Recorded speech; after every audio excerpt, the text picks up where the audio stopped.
Hello everyone, welcome back to the channel. In today's video, we are going to talk about the Australia Work Visa 2026 and how you can apply step by step.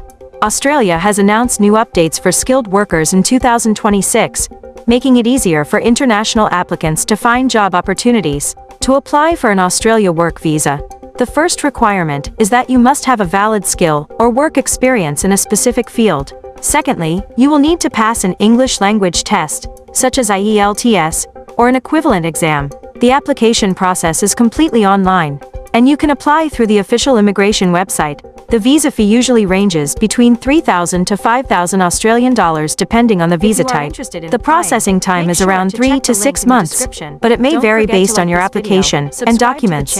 And turn on the notification bell for more visa updates.